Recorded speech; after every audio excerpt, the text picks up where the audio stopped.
ಯಾದಗಿರಿ ಜಿಲ್ಲೆಯಲ್ಲಿ ಭೀಕರ ರಸ್ತೆ ಅಪಘಾತ ಸಂಭವಿಸಿದೆ. ಕಾರಲ್ಲಿ ಪ್ರಯಾಣಿಸ್ತಾ ಇದ್ದಂತ 6 ಮಂದಿಯೂ ಕೂಡ ಸುಟ್ಟು ಕರಕಲಾಗಿದ್ದಾರೆ.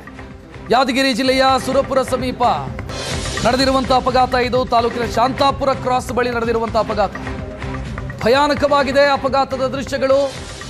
6 ಮಂದಿ ಸಜೀವ ದಹನವಾಗಿದ್ದಾರೆ ಕಾರಲ್ಲಿದ್ದವರು. ಕಾರು ಮತ್ತು ಖಾಸಗಿ ಬಸ್ ಒಂದು ಮುಖಾಮುಖಿ ಡಿಕ್ಕಿಯಾಗಿದೆ. ಕಾರಲ್ಲಿದ್ದಂತ 6 ಮಂದಿ ಮೃತಪಟ್ಟಿದ್ದಾರೆ. ಯಾರು ಅನ್ನುವಂಥ ಮಾಹಿತಿ ಇನ್ನೂ ಕೂಡ ಲಭ್ಯ ಆಗಿಲ್ಲ. ಯಾರು ಅನ್ನುವಂಥ ಮಾಹಿತಿಯನ್ನು ಪೊಲೀಸರು ಕಲೆ ಹಾಕ್ತಾ ಇದ್ದಾರೆ ಸದ್ಯ. ಕಾರಲ್ಲಿ 2 ಮಕ್ಕಳಿದ್ರು, ಮಹಿಳೆಯರಿದ್ರು. ಎಲ್ಲರೂ ಕೂಡ ಸುಟ್ಟು ಕರಕಲಾಗಿರೋದು. ಒಂದು ಮಾಹಿತಿ ಪ್ರಕಾರ 8 ಜನ ಇದ್ರು ಅಂತ ಡೀಟೇಲ್ ಇದೆ. ಸ್ಥಳೀಯರ ಕೊಡ್ತಾ ಇರುವಂತ ಮಾಹಿತಿ ಇದು. ಅದರಲ್ಲಿ 6 ಮಂದಿ ಮೃತಪಟ್ಟಿದ್ದಾರೆ.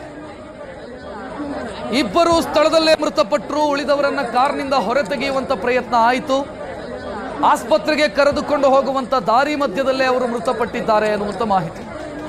ಇನ್ನು ಕಾರಿನ ಫ್ರಂಟ್ ಸೀಟಲ್ಲಿ ತಲೆಬುರುಡೆಗಳಿದಾವೆ. ನೋಡಿದ್ರೆ ಭಯಾನಕವಾಗಿದೆ ಆ ದೃಶ್ಯಗಳು. ಅಪಘಾತದ ತೀವ್ರತೆ ಹೆಂಗಿತ್ತು ಅನ್ನೋದು ಗೊತ್ತಾಗುತ್ತೆ ಅದನ್ನು ನೋಡ್ತಾ ಇದ್ರೆ. ಸ್ಥಳೀಯರು ಹೇಳ್ತಾರೆ, ವಿಪರೀತ ವೇಗದಲ್ಲಿತ್ತು ಕಾರು, ಖಾಸಗಿ ಬಸ್ಸಿಗೆ ಡಿಕ್ಕಿಯಾಗಿದೆ ಅಂತ. ಕುಟುಂಬ ಸಮೇತ ಎಲ್ಗೋ ಹೋಗ್ತಾ ಇದ್ದವರು ಅನ್ನೋದು ಖಚಿತವಾಗ್ತಿದೆ. ಯಾಕಂತಂದ್ರೆ 2 ಮಹಿಳೆಯರು, ಮಕ್ಕಳು ಎಲ್ಲರೂ ಇದ್ರು ಕಾರಲ್ಲಿ. ಯಾರು ಏನು ಅನ್ನೋದು ಇನ್ನೂ ಕೂಡ ಸ್ಪಷ್ಟ ಮಾಹಿತಿ ಇಲ್ಲ. ಬಸ್ಸಲ್ಲಿದ್ದವರಿಗೆ ಅಲ್ಪ ಸ್ವಲ್ಪ ಗಾಯಗಳಾಗಿದೆ. ಅವರನ್ನು ಆಸ್ಪತ್ರೆಗೆ ದಾಖಲಿಸಿ ಚಿಕಿತ್ಸೆಯನ್ನ ನೀಡಲಾಗ್ತಾ ಇದೆ. ಆಕ್ಸಿಡೆಂಟ್ ಆದ ಕೂಡಲೇ, ಪರಸ್ಪರ ಮುಖಾಮುಖಿ ಡಿಕ್ಕಿ ಆದ ಕೂಡಲೇ ಬೆಂಕಿ ಕಾಣಿಸಿಕೊಟ್ಟು ಕಾರಲ್ಲಿ. ಕಾರು ಸಂಪೂರ್ಣವಾಗಿ ನಜ್ಜುಗುಜ್ಜಾಗಿತ್ತು, ಅಪ್ಪಚ್ಚಿಯಾಗಿತ್ತು. ಹಿಂದಿನ ಸೀಟಲ್ಲಿದ್ದವರನ್ನ ಹೊರತೆಗೆಯೋದಕ್ಕೆ ಸ್ಥಳೀಯರು ಒದ್ದಾಡಬೇಕಾಯಿತು. ಹೆಚ್ಚಿನ ಡೀಟೇಲ್ ನೀಡೋದಕ್ಕೆ ನಮ್ಮ ಪ್ರತಿನಿಧಿ ಪರಶುರಾಮ್ ಫೋನ್ ಸಂಪರ್ಕದಲ್ಲಿ. ಪರಶುರಾಮ್, ಅಪ್ಡೇಟ್ ಏನಾದರೂ ಸಿಗ್ತಾ ಇದೆಯಾ? ಯಾರು ಏನು ಈ ಬಗ್ಗೆ? ರಕ್ಷತ್ ಏನು ಸದ್ಯಕ್ಕೆ ಹೆಚ್ಚಿನ ಅಪ್ಡೇಟ್ ಸಿಗ್ತಾ ಇಲ್ಲ. ಯಾಕಂದ್ರೆ ಪೊಲೀಸರು ಕೂಡ ಸಾಕಷ್ಟು ಈ ಒಂದು ಪ್ರಕರಣಕ್ಕೆ ಸಂಬಂಧಪಟ್ಟಂತೆ ಮಾಹಿತಿಯನ್ನು ಕಲೆ ಹಾಕ್ತಾ ಇದ್ದಾರೆ. ಆದ್ರೆ ಒಂದಂತೂ ಸತ್ಯ, ಇದು ಯಾದಗಿರಿ ಜಿಲ್ಲೆಯಲ್ಲಿ ದೊಡ್ಡ ಮಟ್ಟದ ಒಂದು ಘನಘೋರ ಘಟನೆ ಆಗಿರ್ತಕ್ಕಂಥದ್ದು. ಈ ಒಂದು ಕಾರಿನವರು ಕೆಲವೊಂದಿಷ್ಟು ತಮ್ಮ ಖಾಸಗಿ ಕಾರ್ಯಕ್ರಮ, ಕೆಲವು ಕುಟುಂಬ ಸಮೇತರಾಗಿ ಕೂಡ ಹೋಗ್ತಾ ಇದ್ರು. ಅಂತ ಸಂದರ್ಭದಿಂದ ಘನಘೋರ ಘಟನೆ ನಡೆದಿದೆ. ಇಡೀ ಕುಟುಂಬವೇ ಒಂದು ಸರ್ವನಾಶ ಆಗಿರ್ತಕ್ಕಂಥ ಕೂಡ ಮೇಲ್ನೋಟಕ್ಕೆ ಅನಿಸ್ತಾ ಇದೆ. ಆದ್ರೆ ಕಾರ್ನವರು ಅತಿಯಾದ ವೇಗವೇ ಈ ಒಂದು ಅಪಘಾತಕ್ಕೆ ಕಾರಣ ಎಂಬ ಮಾಹಿತಿ ಕೂಡ ಈಗ ಸಿಗ್ತಾ ಇರ್ತಕ್ಕಂಥದ್ದು. ಯಾಕಂದ್ರೆ ಸಾಮಾನ್ಯವಾಗಿ ಓವರ್ಟೇಕ್ ಮಾಡ್ತಕ್ಕಂಥ ಒಂದು ಸಂದರ್ಭದಲ್ಲಿ ಈ ರೀತಿಯಾಗಿರ್ತಕ್ಕಂಥ ಘಟನೆ ಆಗಿರ್ತಕ್ಕಂಥದ್ದು. ಅಂದ್ರೆ ದೊಡ್ಡ ಮಟ್ಟದ ಒಂದು ಬಸ್ ಇರ್ತಕ್ಕಂಥದ್ದು. ಆದ್ರೆ ಕಾರು ಇದು ನೋಡಿದ್ರೆ ಒಂದು ಸಣ್ಣ ಕಾರು ತರ ಅನಿಸ್ತಾ ಇದೆ. ಆದ್ರೆ ಆ ರೀತಿ ಕಾರು ಮತ್ತು ಬಸ್ ನಡುವೆ ಈ ಒಂದು ಮುಖಾಮುಖಿಯಿಂದಾಗಿ ಇಡೀ ಕುಟುಂಬ ಈಗ ಸರ್ವನಾಶ ಆಗಿರ್ತಕ್ಕಂಥದ್ದು. ರಕ್ಷತ್, ಆದ್ರೆ ಹೆಚ್ಚಿನ ಮಾಹಿತಿ ಸಿಗ್ತಾ ಇಲ್ಲ. ಈ ಪ್ರಕರಣಕ್ಕೆ ಸಂಬಂಧಪಟ್ಟಂತೆ ಸಂಬಂಧಿಕರನ್ನು ಕೂಡ ಕಾಂಟ್ಯಾಕ್ಟ್ ಮಾಡ್ತಾ ಇದ್ದಾರೆ. ಆದ್ರೆ ಇಲ್ಲೂ ಕೂಡ ಇನ್ನೂ ಮಾಹಿತಿ ಸಿಗ್ತಾ ಇಲ್ಲ. ಸದ್ಯ ಈಗ ಸ್ಥಳದಲ್ಲಿ ಎಲ್ಲವೂ ಕೂಡ ಅಗ್ನಿಶಾಮಕ ದಳದವರು ಇದ್ದಾರೆ, ಜೊತೆಗೆ ಪೊಲೀಸರು ಕೂಡ ಇದ್ದಾರೆ. ಹೆಚ್ಚಿನ ಮಾಹಿತಿ ಕಲೆ ಆಗ್ತಾ ಇದ್ದಾರೆ. ರಕ್ಷತ್, ಪರಶುರಾಮ್, ಸ್ಥಳೀಯರು ಏನ್ ಹೇಳ್ತಾರೆ ಅಂದ್ರೆ, ಅಪಘಾತ ನಡೆದಂತ ಸಂದರ್ಭದಲ್ಲಿ ಕೆಲವು ಸೆಕೆಂಡ್ಗಳಲ್ಲೇ ಕಾರು ಸುಟ್ಟು ಹೋದಂಗಿದೆ. ರಕ್ಷಣೆ ಮಾಡೋದಕ್ಕೂ ಸಮಯ ಸಿಗ್ಲಿಲ್ಲ ಅಂತ ಅನ್ಸುತ್ತೆ ಇದನ್ನ ನೋಡ್ತಾ ಇದ್ರೆ. ಹೌದು ರಕ್ಷತ್, ಈಗ ಕಾರು ಮತ್ತು ಖಾಸಗಿ ಬಸ್ಸು ಏಕಾಏಕಿ ಕೂಡ ಡಿಕ್ಕಿ ಆಗಿರ್ತಕ್ಕಂಥದ್ದು, ಮುಖಾಮುಖಿ ಡಿಕ್ಕಿ ಆಗಿರ್ತಕ್ಕಂಥದ್ದು. ಈ ಸಂದರ್ಭದಲ್ಲಿ ದೊಡ್ಡ ಮಟ್ಟದ ಬೆಂಕಿ ಆಗ ಹೊತ್ಕೊಂಡಿರ್ತಾರೆ. ಅದರಲ್ಲಿ ಮೊದಲು ಕಾಣಿಸ್ಕೊಂಡಿದ್ದು ಕಾರಿನಲ್ಲಿ.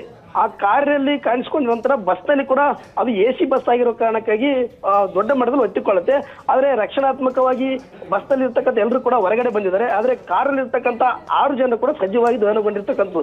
ಇದ್ರ ಮೇಲ್ನೋಟಕ್ಕೆ ನೋಡಿದ್ರೆ ಅನ್ಸುತ್ತೆ ಹೊರಗಡೆ ಅಂದ್ರೆ ಆ ಬೆಂಕಿ ದೊಡ್ಡ ಮಟ್ಟದಲ್ಲಿ ಆವರಿಸಿಕೊಂಡಿರೋದ್ರಿಂದ ಕಾರು ಸಣ್ಣದಾಗಿರುವ ಕಾರಣಕ್ಕಾಗಿ ಅದು ಯಾರು ಕೂಡ ರಕ್ಷಣೆ ಮಾಡಲು ಕೂಡ ಆಗದಂತಹ ಪರಿಸ್ಥಿತಿ ಇದೆ. ಹೆಂಗೋ ರೀತಿಯಲ್ಲಿ ಕೂಡ 2 ಹೊರಗಡೆ ಬಂದಿದ್ದಾರೆ. ಅವರು ಕೂಡ ಚಿಕಿತ್ಸೆ ಪಡಿತಾ ಇದ್ದಾರೆ. ಆದ್ರೆ 6 ಜನರು ಮಾತ್ರ ಈಗ ಸಹಜವಾಗಿ ದಹನಗೊಂಡಿರ್ತಕ್ಕಂಥ. ಅವರು 2 ಹೊರಗಡೆ ಬಂದಿರತಕ್ಕಂಥ ಚಿಕಿತ್ಸೆ ಪಡಿತಾ ಇರೋರು ಕೂಡ ಈಗ ದೊಡ್ಡ ಮಟ್ಟದ ಗಂಭೀರ ಗಾಯಗೊಂಡಿರ್ತಕ್ಕಂಥ. ಅವರು ಕೂಡ ಸಾವು ಮತ್ತು ಬದುಕಿನ ನಡುವೆ ಹೋರಾಟ ಮಾಡ್ತಾ ಇದ್ದಾರೆ.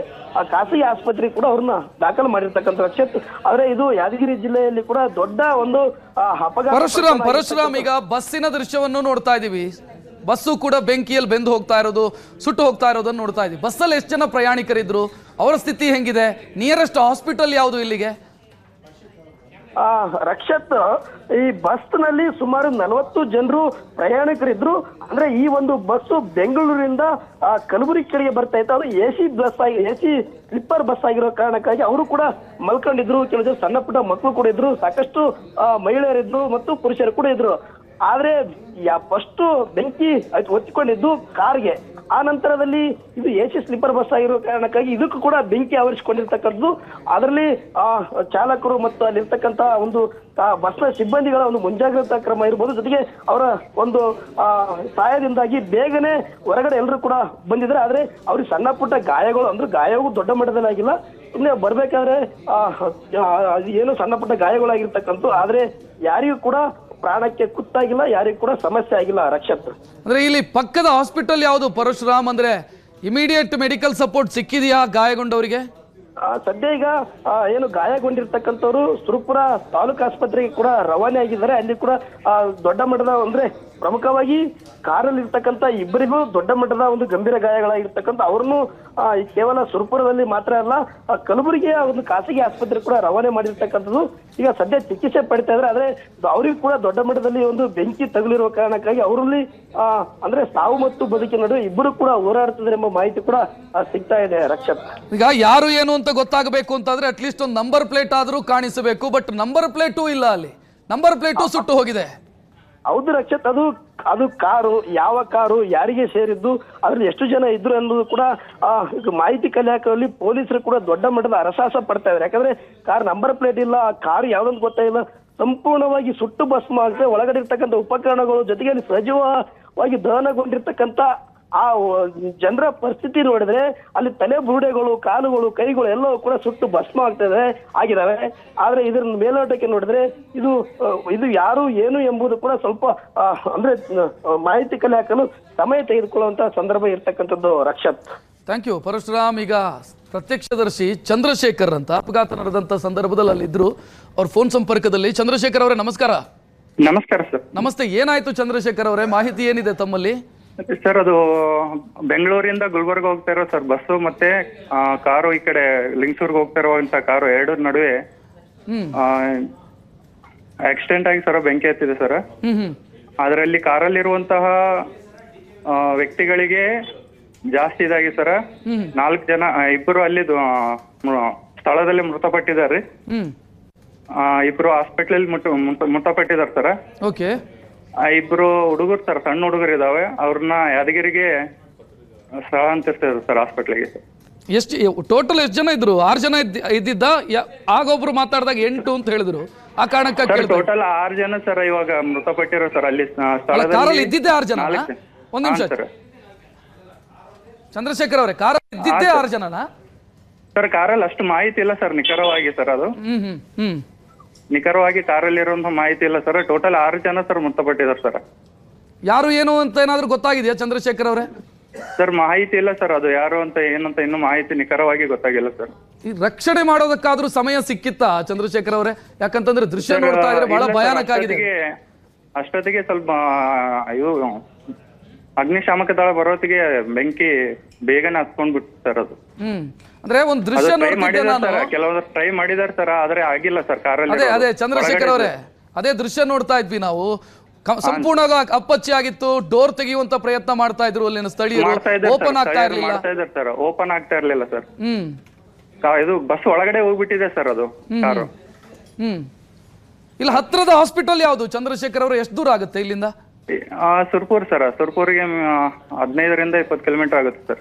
ಇಮಿಡಿಯೇಟ್ ಆಂಬುಲೆನ್ಸ್ ಬಂದಿದ್ಯಾ? ಇಮಿಡಿಯೇಟ್ ಬಂದಿದೆ ಸರ್. ಈ ಕಡೆ ಸುರ್ಪುರ್ಗೆ ಕಳ್ಸಿಕೊಟ್ಟಿದ್ದಾರೆ ಸರ್, ಹಾಗೆ ಲಿಂಗಸೂರ್ಗೂ ಕೂಡ ಕಳ್ಸಿಕೊಟ್ಟಿದ್ದಾರೆ ಸರ್. ಇನ್ನು ಬಸ್ಸಿಗೆ ಏನಾಗಿದೆ? ಬಸ್ಸಲ್ಲಿ ಇದ್ದವ್ರು ಏನಾಗಿದ್ದಾರೆ ಸರ್? ಅಷ್ಟು ಸಂಪೂರ್ಣವಾಗಿ ಮಾಹಿತಿ ಗೊತ್ತಿಲ್ಲ ಸರ್ ಇನ್ನೂ ಅಷ್ಟು. ಎಸ್, ಥ್ಯಾಂಕ್ ಯು ಚಂದ್ರಶೇಖರ್ ಅವರೇ.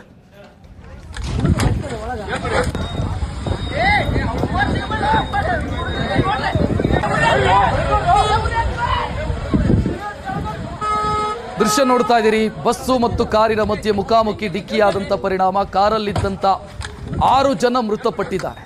2 ಸ್ಥಳದಲ್ಲೇ ಮೃತಪಟ್ಟರೆ 4 ಜನರನ್ನ ರಕ್ಷಣೆ ಮಾಡುವಂಥ ಪ್ರಯತ್ನ ಆಯಿತು, ಕಾರಿನಿಂದ ಹೊರಗೆ ತೆಗೆದು ಆಸ್ಪತ್ರೆ ಕರ್ಕೊಂಡು ಹೋಗುವಂಥ ಪ್ರಯತ್ನ ಆಯಿತು.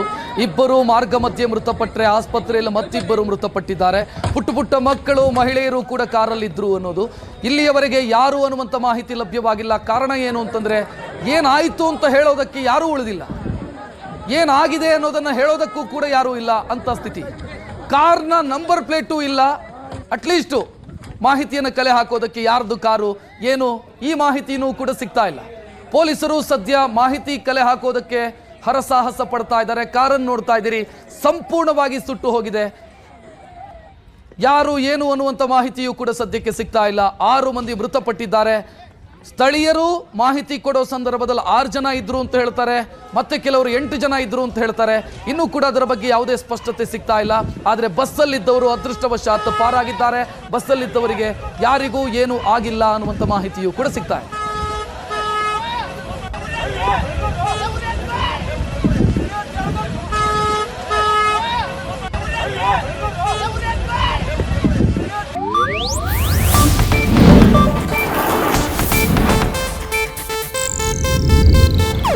ಇದು ಏಷ್ಯಾನೆಟ್ ನ್ಯೂಸ್ ನೆಟ್ವರ್ಕ್ ಪ್ರಸ್ತುತಿ.